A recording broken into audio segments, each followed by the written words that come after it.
Ser podcast. En La Ventana acontece, que no es poco, un relato personal de la historia, con Nieves con Costrina, Cadena Ser.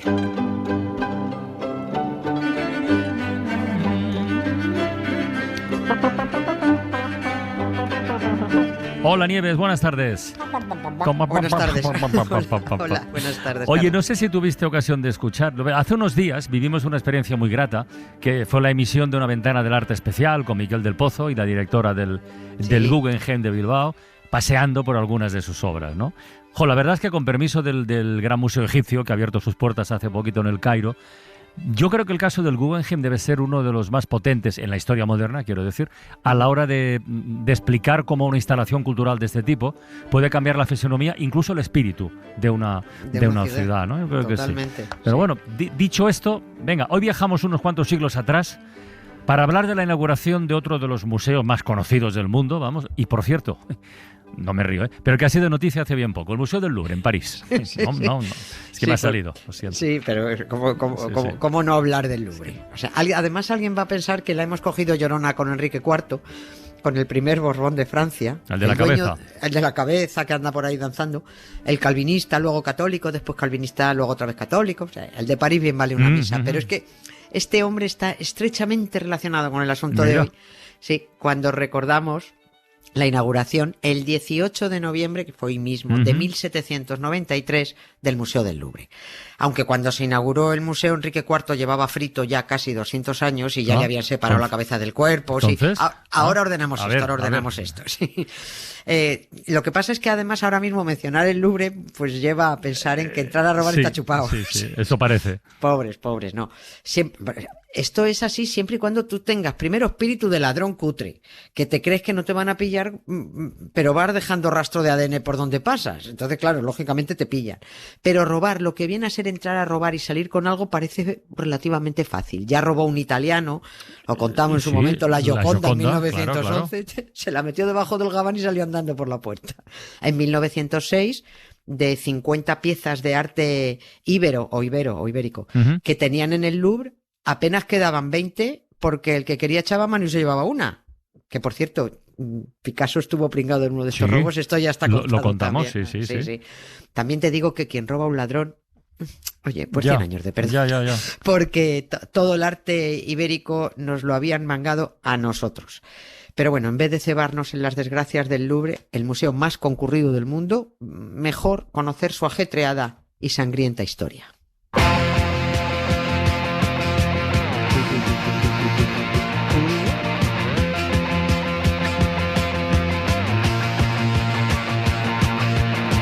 Bam bam, mon ça se passe, j'ai sur mon lit à bouffer sa langue en buvant trop mon whisky. Quant à moi, peu dormi, vie débris, mais j'ai dû dormir dans la gouttière où j'ai eu un flash.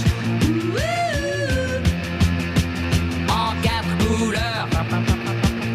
Allez hop, un matin, une louloute est venue chez moi, poupée de cellophane, cheveux chinois, un sparadrap, une gueule de bois, a bu ma bière dans un grand verre en caoutchouc, comme un indien dans son igloo, ça plane pour moi. A ver, ¿a dónde nos vamos para tirar del hilo? Antes de llegar a la inauguración del Louvre como museo. Nos vamos muy atrás, vamos al siglo XII. Siglo XII, pero bueno, solo para decir que un rey, del que no digo ni el nombre porque se nos va a olvidar en medio minuto, este hombre construyó una torre defensiva para defenderse de los cansinos ingleses que no paraban de atacar París. Eso fue el Louvre en sus inicios, un torreón defensivo. Luego otro rey se metió en obras para irse a vivir allí, otro rey más amplió, otro más siguió ampliando, y bueno, así llegamos hasta nuestro colega Enrique IV, que este es el que decide acometer un gran diseño para convertir aquella fortaleza medieval que había ido creciendo a base de ampliaciones de unos y otros, para convertirlo en un gran palacio. Dice Enrique, si yo tengo que vivir aquí, yo me cargo todo vestigio del Louvre y yo lo reconstruyo. Y efectivamente, reconstruyó, alicató hasta el techo. ¿Por qué? Pues para borrar la memoria del baño de sangre que se había producido en el Louvre la famosa noche de San Bartolomé, claro. En la que los católicos masacraron a los protestantes. Sí, claro. Ostras. Porque es que fue en el Palacio del Louvre donde estaban alojados todos los protestantes aquel agosto de 1571, que habían ido a la boda de Enrique con Margarita, la hija de Catalina de Medici. Lo tenemos reciente esto. Todos, absolutamente todos, menos Enrique, por haberse casado con la muchacha, fueron asesinados. Todos. Unos dentro del Palacio del Louvre y otros fueron obligados a salir y asesinados en la calle. Claro, estoy pensando entonces que lo de vivir en el mismo palacio donde se cargaron a todos los suyos y donde él estuvo a punto de palmar, igual no era lo que más le apetecía a este hombre, ¿no? Que eso era, que mal rollo, ¿no? Es que, digo. Y además es que estaba todo igual. Eso era como entrar a la casa del terror. Por eso dijo, mira, yo le doy la vuelta a este palacio sin reparar en gastos, porque encima pagan los franceses. O sea, que me lo arreglen todo. Primero, dijo él, quiero una gran galería que una el Louvre con el Palacio de las Tullerías. Señor Majestad, debieron decirle, a ver, que esos son 460 metros de galería. Es un cachito. Que son casi medio kilómetro, dice, como 100 kilómetros y medio. Yo quiero una gran galería. Y en la otra galería más pequeña me la vais a decorar con los retratos de los principales reyes de Francia. Con el mío también, que sea el más gordo, para que se sepa que lo he encargado yo todo esto. El primer Borbón del trono francés. Y bueno, pues seguía metido en obras cuando Enrique IV sufrió en 1610 el atentado del Sí, fue un católico fanático que nunca se creyó que la conversión del Borbón fuera cierta y se lo cargó. A Enrique IV se lo llevaron moribundo al Louvre y allí terminó de cascar. O sea, que se libró la noche de San Bartolomé de morir asesinado por los católicos en el Louvre, pero acabó muriendo en el Louvre porque se lo cargó un católico en la calle. Pues digo yo que estaría de Dios, de alguno de sus dioses, porque como este chaquetero cambió tanto, vete tú a saber cuál de ellos lo llamó a su seno.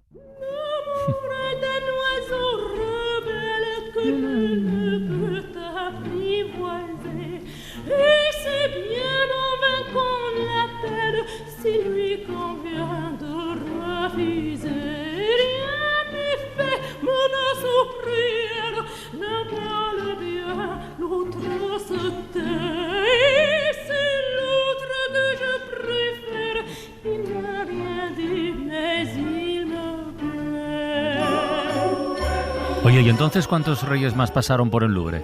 Antes de pasar a ser un museo, quiero decir. Poca cosa, ya no pasaron mucho. Un par de ellos solo, un par de ellos.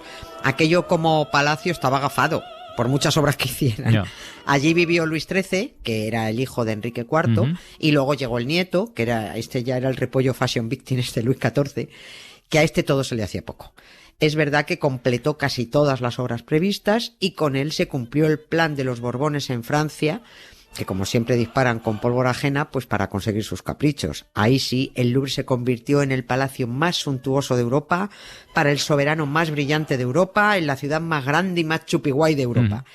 Que, a ver, también es cierto que el Palacio del Louvre estaba bien como palacio, pero entonces se dieron cuenta de que la asquerosa plebe había ido rodeándolo con sus casas y además no había jardines. Solo casas, gente molesta alrededor. Y entonces dijo Luis XIV eso de aquí no hay quien viva. Aquí no. Y se metió en más obras, pero en Versalles. El Louvre fue abandonado a su suerte, se fue deteriorando, porque es lo que tienen tanto las cabañas como los palacios. Si no los usas, si no los vives, se estropean. Pero no todo el mundo abandonó el Louvre y las Tullerías. No olvidemos que los dos palacios estaban unidos por esa medio kilométrica galería, ¿eh?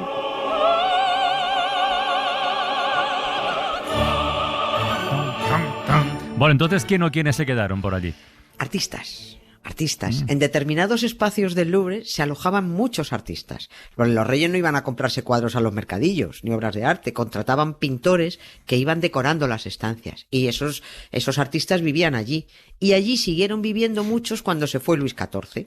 Artistas que fueron ocupando más espacios y que seguramente llamarían a más colegas y dijeron, oye, que aquí hay sitios de sobra. Y la vivienda en París está imposible, ¿no?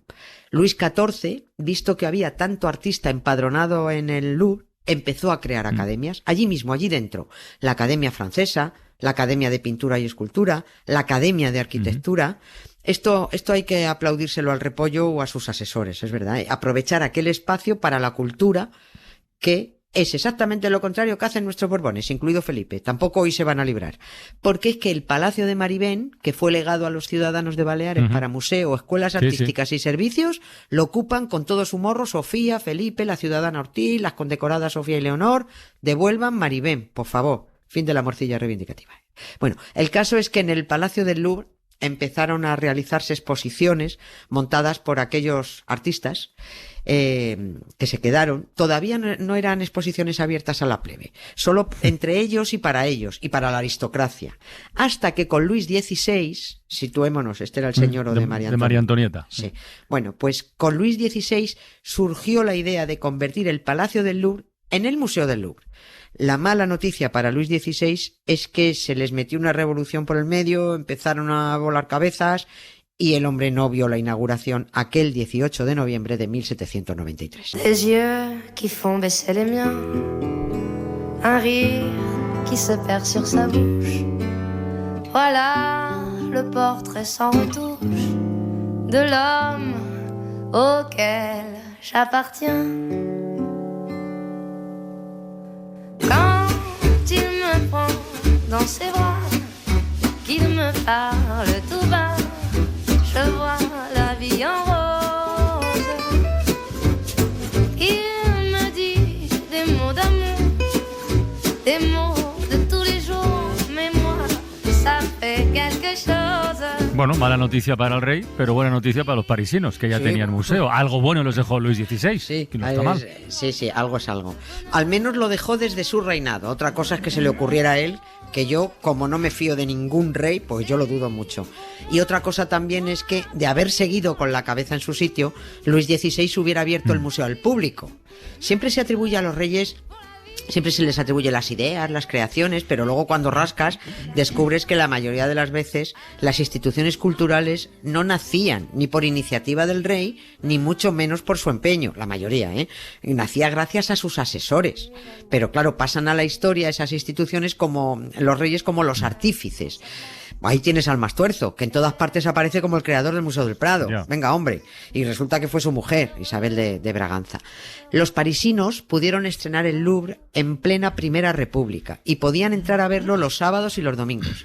El resto de la semana el recinto, eso ya era solo para los artistas, para que siguieran creando y debatiendo.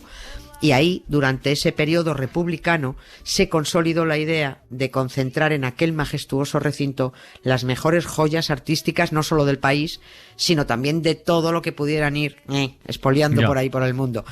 No es que fuera esa la idea inicial, pero es que bueno, con Napoleón no se podían hacer planes y este señorito expoliador estaba por llegar y también él quiso y tuvo que dejar su sello de grandeza imperial en el Louvre, que ya no iba a ser solo un museo de pintura y escultura, sino también un museo de antigüedades. Il me l'a dit, me l'a juré pour la vie, et dès que je l'aperçois, alors je sens moi mon cœur qui bat. Con la abertura al territorio de las antigüedades hay que recordar que ahí llegó la egiptomanía, sí. Porque alguna momia metería en el Louvre, eso seguro, vamos. Metió todo lo que pudo. Todo lo que pillaba. Metió todo lo que expoliaba. Se llevó todo el arte que pudo de los países que iba conquistando. No me voy a detener con todo el lío de las pinturas que salieron de España, porque esto merece capítulo aparte. Pero se llevó lo más grande de Egipto, de Italia, de Grecia. Esto los franceses lo definen con el eufemismo de enriqueció las colecciones del Louvre. Qué bonito. Sí, eso sí. Es enriqueció, sí. Bueno, que es cierto que Napo convirtió el Louvre en un escaparate mundial del arte, pero claro, quitándoselo a los demás, ¿no? Este es un debate eterno y en bucle del que nunca vamos a poder salir. Es innegable que fue con Napoleón y los 167 sabios que se llevó a Egipto cuando se descubrió aquel país preislámico, aquel brillante Egipto preislámico. Pero tan cierto como que la mayor joya que encontraron en aquella campaña napoleónica en Egipto, la famosa piedra de Rosetta, que permitió descifrar la escritura jeroglífica, no la tienen ellos, la tienen los británicos en su museo, porque cuando llegaron los british para echar a los franceses de Egipto se quedaron con la piedra. Repito lo de antes, quien roba a un ladrón, ¿no? Sí. La piedra de Rosetta la encontraron los franceses, se la llevaron los británicos y los egipcios aún se desgañitan reclamándola porque debería estar en el impresionante gran museo egipcio que acaban de inaugurar en el Cairo, ya has dicho. Y bueno, ya que hemos dejado en suerte los museos, pues yo creo que mañana más. Muy bien.